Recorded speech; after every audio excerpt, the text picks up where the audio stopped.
اس سے پہلے کہ میں خدا کے پاک کلام کی طرف چلوں، میں چند ایک باتیں آپ کے ساتھ شیئر کرنا چاہتا ہوں۔ وہ یہ کہ جو کچھ بھی ہمارے ماحول میں ہوتا ہے، جو کچھ بھی ہمارے ارد گرد ہوتا ہے، جو کچھ خدا کرتا ہے، قدرت کے نظاروں کے اندر جو کچھ خدا ظاہر کرتا ہے، یا جو کچھ بھی ہمارے ماحول میں ہو رہا ہوتا ہے، وہ ایسے ہی نہیں ہوتا، اس کے پیچھے خدا کا کوئی خاص مقصد ہوتا ہے۔ اور بعض اوقات ہم ان ساری باتوں کو جو ہمارے ارد گرد رونما ہو رہی ہوتی ہیں ان کو سمجھ نہیں پاتے، اور کئی بار ہم دھیان نہیں کر پاتے کہ ایسا کیوں ہو رہا ہے، اور کئی بار ہمیں جو سمجھ آتی ہے وہ غلط سمجھ آ رہی ہوتی ہے۔ ہم خدا کی باتوں کو سمجھ نہیں پا رہے ہوتے کہ خدا ان حالات کے وسیلہ سے ہم سے کیا کہنا چاہتا ہے۔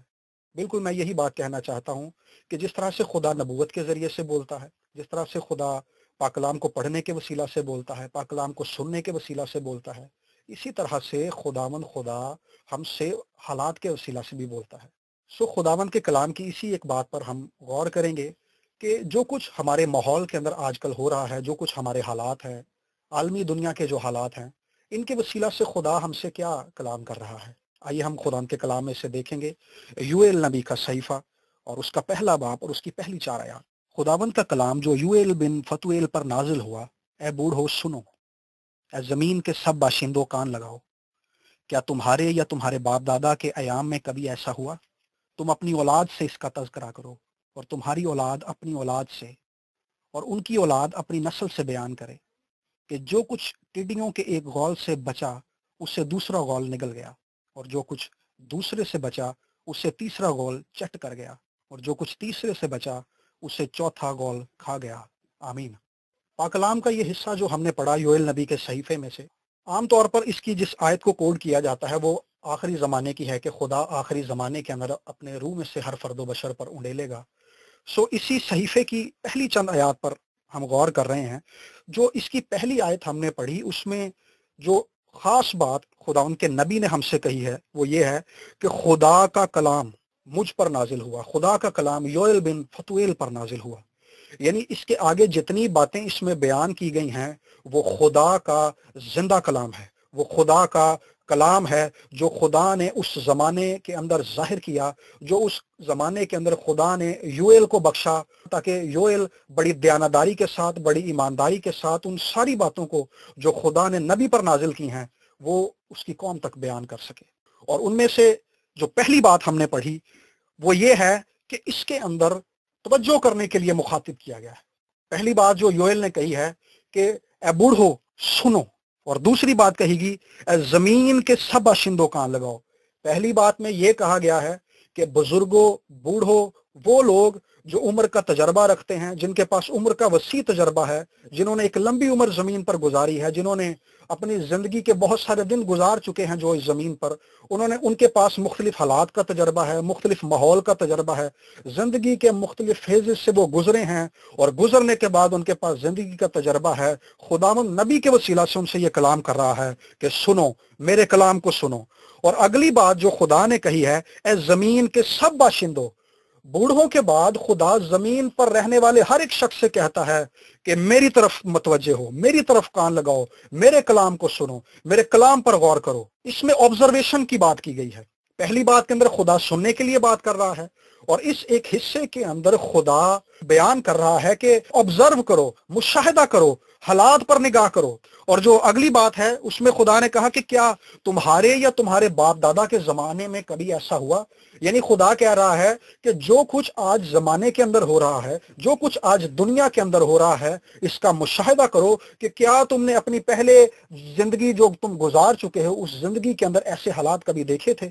تو خدا نبی کے وسیلہ سے یہ کلام کر رہا ہے کہ ہم نے ان حالات پر غور کرنا ہے جو ہمارے ارد گرد رونما ہو رہے ہیں، جن حالات کا ہمیں سامنا ہے ہم نے ان پر نگاہ کرنی ہے، کیونکہ ان حالات کے وسیلہ سے خدا کلام کرتا ہے، ان حالات کے وسیلے سے خدا ہماری توجہ اپنی طرف کھینچنا چاہتا ہے، خدا ان حالات کے وسیلہ سے ہم سے کچھ کہنا چاہتا ہے۔ لیکن جب ہم ان حالات پر غور نہیں کریں گے، جب ہم ان حالات پر دھیان نہیں لگائیں گے، جب ہم ان حالات پر توجہ نہیں کریں گے تو ہم خدا کی کہی ہوئی بات پر کبھی بھی غور نہیں کر سکیں گے، اور ہم خدا کے کلام کی بات کو مس کر دیں گے۔ لیکن ضروری ہے کہ جو کچھ ہمارے ارد گرد ہو رہا ہے ہم نے اس پر غور کرنا ہے۔ ہم سب اس بات سے واقف ہیں کہ ہمارے ماحول میں ہمارے ارد گرد جو حالات ہیں وہ اچھے نہیں ہیں. میں کرونا وائرس کی بات کرنا چاہتا ہوں. یہ صرف ہمارے ملک پاکستان کا مدعا نہیں ہے، ہمارے ملک پاکستان کی مجبوری نہیں ہے، ہمارے ملک پاکستان کا پرابلم نہیں ہے، بلکہ یہ عالمی پرابلم ہے.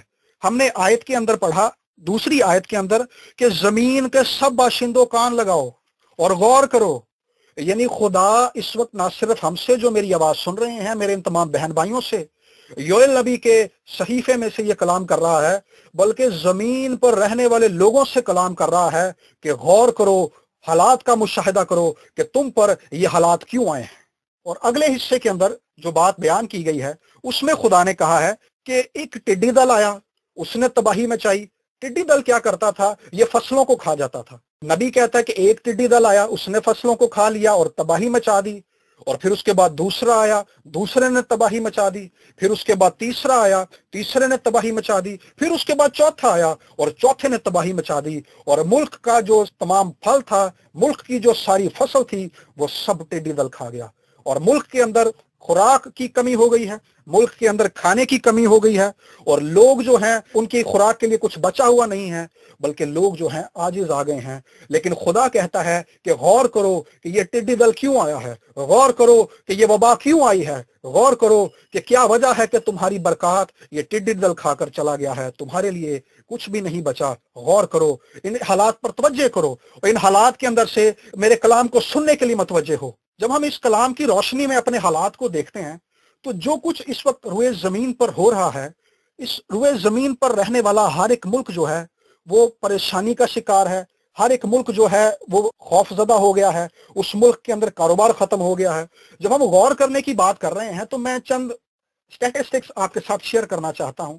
آج میں نے رپورٹ پڑھی، اس کے اندر میں نے پڑھا کہ وہ کہتے ہیں کہ آنے والے دنوں کے اندر جب یہ وبا ختم ہو جائے گی تو دنیا کے اندر 25 ملین لوگوں کی نوکریاں ختم ہو جائیں گی. 25 ملین لوگوں کی نوکریاں ختم ہو جائیں گی، وہ لوگ بے روزگار ہو جائیں گے. یہ ایک بہت بڑی تعداد ہے. اس وبا نے کیا کیا ہے؟ لوگوں کی نوکریاں ختم کر دی ہیں، کاروبار ختم کر دیے ہیں، اور لوگوں کو گھر بٹھا دیا ہے. اور بڑی تعداد میں لوگ مر رہے ہیں. امریکہ کے اندر بڑی تعداد میں لوگ جو ہیں مر رہے ہیں، اور اٹلی کے اندر ہم نے سنا ہے کہ بڑی تعداد میں لوگ مر رہے ہیں. پاکستان کے اندر ایک بڑا طبقہ ہے جو اس کا شکار ہو چکا ہے. تقریباً آج 1550 لوگ جو ہیں اس کا شکار ہو چکے ہیں. پوری دنیا کے لوگ جو اس سے متاثر ہوئے ہیں ان کے اندر ایک بڑی تباہی پھیلی ہے. اس کے اثرات ابھی ہی نہیں ہوں گے، بلکہ جب یہ وبا ختم ہو جائے گی تو اس کے اثرات تبھی دنیا کے اندر رونما ہوں گے. اور ایک اور اعداد و شمار یہ کہتی ہے کہ دوسری جنگ عظیم کے اندر جو نقصان ہوا تھا، پہلی جنگ عظیم کے اندر جو نقصان ہوا تھا، ان دونوں جنگ عظیم کے نقصانات سے زیادہ نقصان اس کرونا وائرس نے پوری دنیا کے اندر کیا ہے. ہم نے ان حالات پر غور کرنا ہے کہ یہ حالات کیوں آئے ہیں. آپ دیکھیں کہ بہت سارے لوگ ہیں جو دعائیں بھی کر رہے ہیں، ان حالات پر یسوع کا لہو بھی مانگ رہے ہیں، لیکن اس کے باوجود یہ وبا جو ہے ختم نہیں ہو رہی، بلکہ یہ پوری دنیا میں پھیل رہی ہے.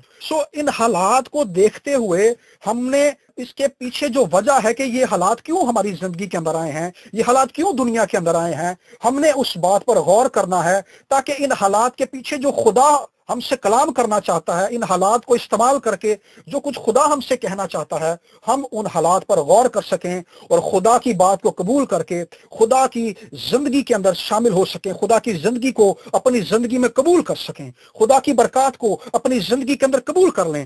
لیکن جب تک ہم خدا کی آواز کو نہیں سنیں گے، جب تک ہم خدا کی آواز پر غور نہیں کریں گے، جب تک ہم خدا کے کلام پر دھیان نہیں لگائیں گے، جب تک ہم ان حالات کا مشاہدہ کر کے اس بات تک نہیں پہنچیں گے کہ خدا ان حالات کے وسیلہ سے ہم سے کیا کہنا چاہتا ہے، تو ہم اس بات کو مس کر دیں گے، ہم اس موقع کو مس کر دیں گے، اور ہم خدا کی برکات سے دور ہو جائیں گے، ہم ہمیشہ کی زندگی سے بھی شاید دور ہو جائیں گے.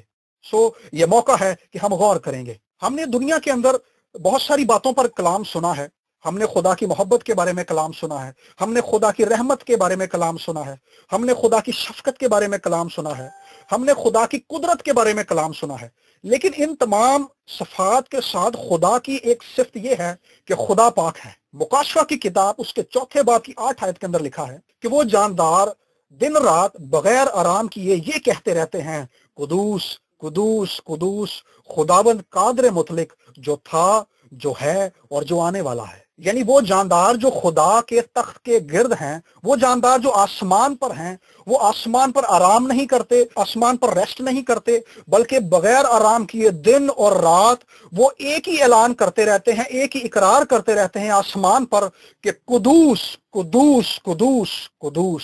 یعنی وہ آسمان پر خدا کی پاکیزگی کا اعلان کر رہے ہیں، وہ آسمان پر خدا کی پاکیزگی اور خدا کی قدوسیت کا اقرار کر رہے ہیں، اعلان کر رہے ہیں۔ آسمان پر جس بات کی ہر وقت گونج ہے وہ خدا کی پاکیزگی کی گونج ہے، خدا کی قدوسیت کی گونج ہے، خدا کی ہولینس کی گونج ہے کہ خدا کس قدر پاک ہے، خدا کس قدر ہولی ہے، خدا کی قدوسیت کس قدر بڑی ہے۔ وہ اس کا اعلان کرتے ہیں اور وہ اس کا اقرار کرتے ہیں، اور وہ چپ نہیں ہوتے، وہ ہر وقت یہ کہتے رہتے ہیں کہ خدا قدوس ہے، خدا قدوس ہے، خدا قدوس ہے، خدا ہولی ہے۔ ان چار جانداروں کا آرام نہ کرنا اور ان چار جانداروں کا ہر وقت یہ کہتے رہنا کہ خدا قدوس ہے، ہمیں اس بات کو سوچنے کی طرف ایک بار پھر سے مائل کرتا ہے کہ خدا کی پاکیزگی کس قدر زیادہ ہے کہ یہ لوگ سوتے نہیں ہیں، یہ جاندار آرام نہیں کرتے، یہ دن اور رات ہر وقت خدا کی پاکیزگی کا اقرار کرتے رہتے ہیں۔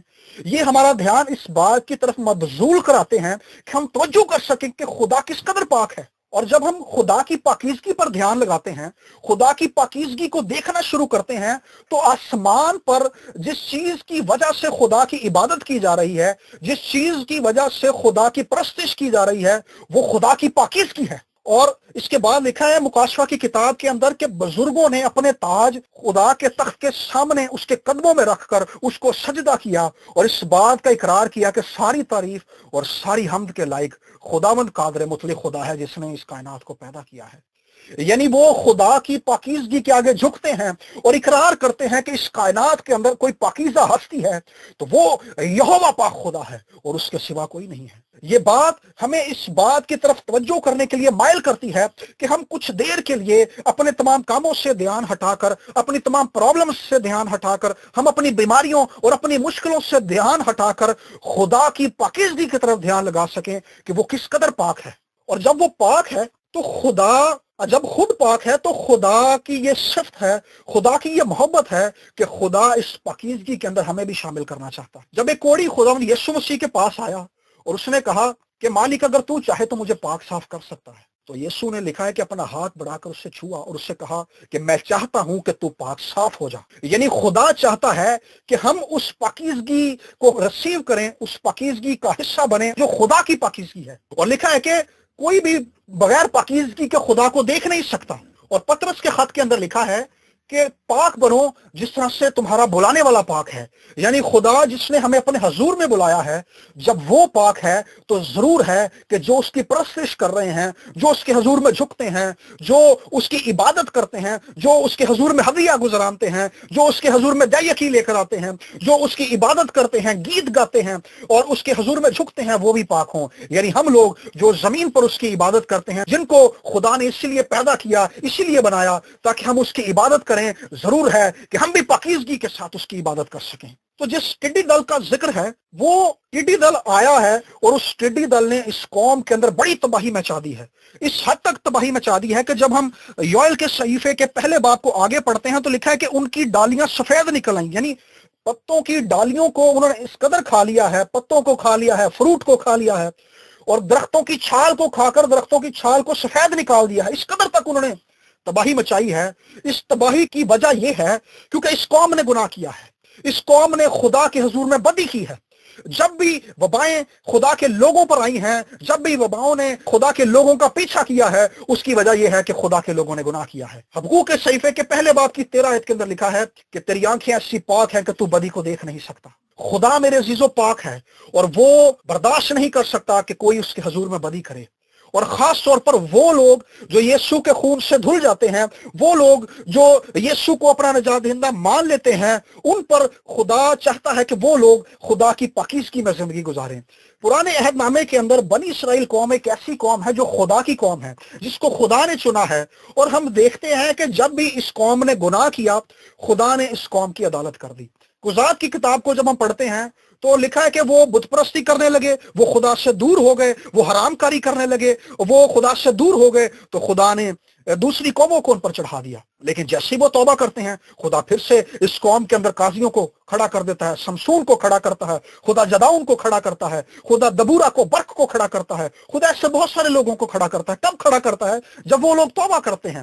اسی طرح سے خدا بنی اسرائیل جو اس کی چنی ہوئی قوم ہے، اس کو تمثیل بنا کر خدا ہم لوگ جو یسوع کے خون سے دھلے ہوئے لوگ ہیں، خدا ہم سے یہ کلام کر رہا ہے کہ تم میرے چنے ہوئے لوگ ہو، تم پر یہ لازم ہے کہ تم میرے احکام پر عمل کرو، تم ایک پاکیزہ زندگی گزارو، تمہاری زندگی سے مسیح کو جلال ملے، تمہاری کاموں سے میرے نام کو عزت اور جلال ملے۔ میرے عزیزو، کلام میں لکھا ہے کہ تمہارے کاموں کی وجہ سے میرے نام کی تحقیر کی جاتی ہے۔ ہم نے آج جب ان باتوں کو سن رہے ہیں، پاک کلام کی ان باتوں کو پر غور کر رہے ہیں، تو میرے عزیزو، ہم نے ان باتوں کے وسیلہ سے اس بات پر غور کرنا ہے کہ کیا ہمارے عمل سے دوسروں کو ٹھوکر تو نہیں پہنچ رہی؟ کیونکہ کلام میں لکھا ہے کہ جو ٹھوکر کھلاتا ہے اس کے لیے یہ بہتر ہے کہ چکی کا پاٹ اس کے گلے میں ڈالا جائے اور وہ سمندر کی تہہ میں ڈال دیا جائے۔ ہم نے آج اپنی زندگیوں پر غور کرنا ہے کہ کیا ایماندار ہوتے ہوئے، کیا خدمت کرتے ہوئے، کیا خاندان کا حصہ ہوتے ہوئے، کیا قوم کا سربراہ ہوتے ہوئے ہماری زندگیاں ایسی زندگیاں ہیں جن کی زندگیوں سے خدا کو عزت اور جلال مل رہا ہے۔ میرے عزیزو، یہ حالات ہمیں چیلنج کر رہے ہیں، یہ حالات ہمیں چیخ چیخ کر پکار رہے ہیں کہ ہم سب شخصی طور پر اپنی زندگیوں کو دیکھیں، ہم شخصی طور پر اپنی زندگیوں کو احاطہ کریں اور اپنی زندگیوں کو خدا کے آئینے کے اندر دیکھیں، خدا کے کلام کی روشنی کے اندر دیکھیں کہ کیا ہماری زندگیوں سے خدا کے نام کی تحقیر تو نہیں کی جا رہی؟ کیا جو کام ہم اپنے دفتر میں کرتے ہیں، وہ کام جو ہم کلیسیا میں کرتے ہیں، کیا ان کاموں سے خدا کے نام کو عزت اور جلال مل رہا ہے؟ کیا ان کاموں کی وجہ سے لوگ ٹھوکر تو نہیں کھا رہے؟ کیا ان کاموں کی وجہ سے لوگوں کی زندگیاں مضبوط ہونے کی بجائے لوگوں کی زندگیاں مجروح تو نہیں ہو رہی؟ لوگوں کے جذبات تو نہیں مجروح ہو رہے؟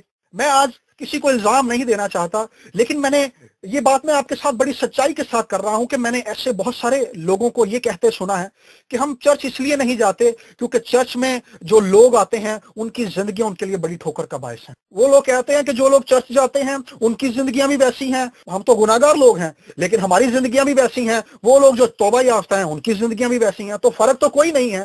اس سے بہتر ہے کہ ہم چرچ نہ جائیں کیونکہ جو جاتے ہیں ان کی زندگیاں بھی تو ویسی ہیں۔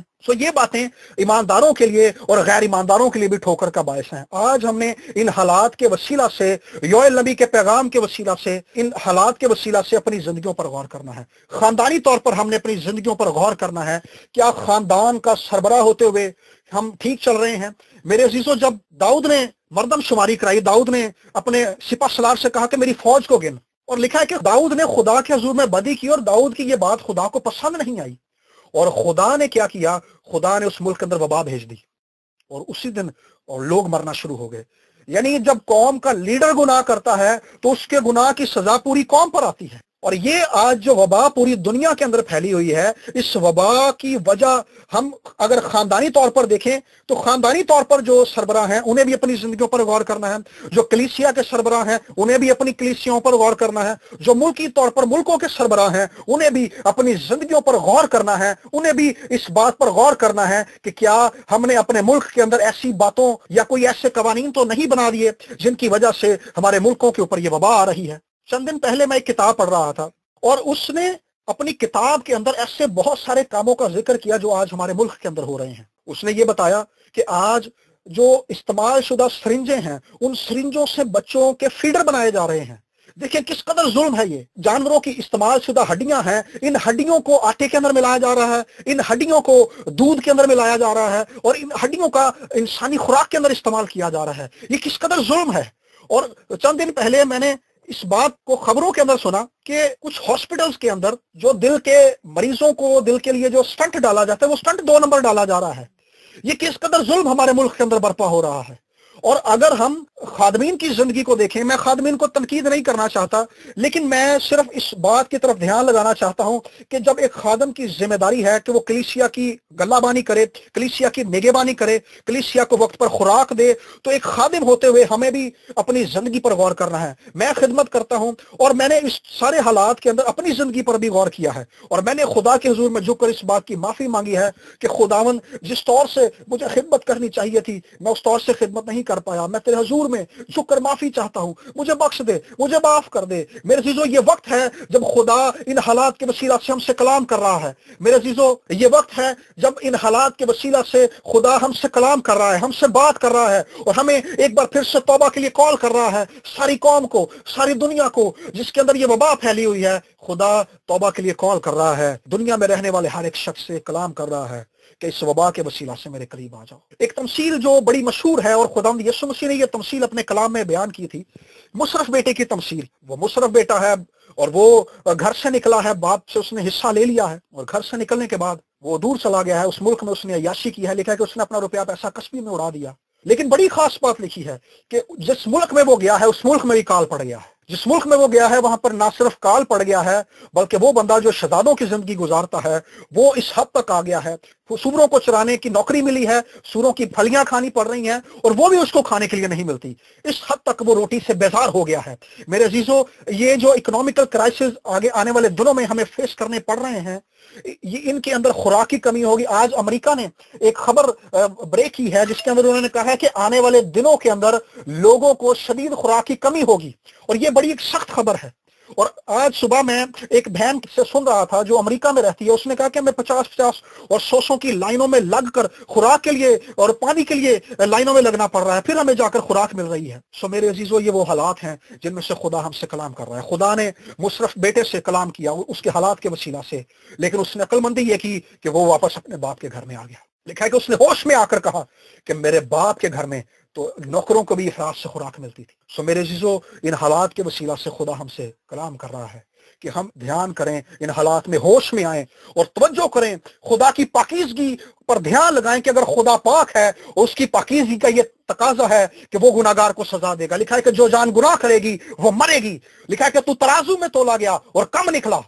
میرے عزیزو خدا کی پاکیزگی کا یہ تقاضا ہے کہ وہ گناہگار کو سزا دے۔ سو آج جب دنیا خدا کے غضب کے ہاتھوں کے اندر ہے، ہم جو اس کی آواز سن رہے ہیں، خدا ہم سے یہ توقع کر رہا ہے، خدا کی نگاہیں ہم پر لگی ہیں کہ ان بڑھتی ہوئی وبا کے دنوں کے اندر ہم اپنا دھیان خدا کی طرف لگائیں۔ جب وہ پاک ہے تو ہمیں معاف بھی کر دے گا۔ پاکیزگی کا تقاضا یہ بھی ہے کہ وہ معاف کر دیتا ہے۔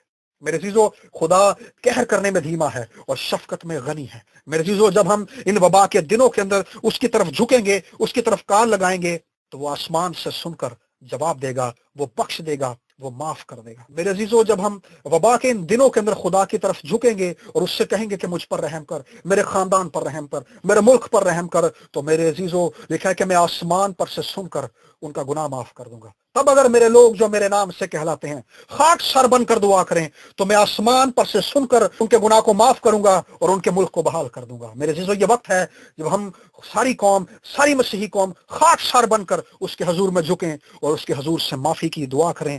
میرے عزیزو جب ہم یوئیل کی اس کتاب کو آگے پڑھتے ہیں تو اس کتاب کو 2 حصوں میں تقسیم کیا جاتا ہے۔ ایک حصہ جس کے اندر خدا اپنی عدالت ظاہر کر رہا ہے، اور اس کتاب کا دوسرا حصہ وہ ہے جس کے اندر خدا بحالی کو اس قوم کے اندر لے کر آ رہا ہے۔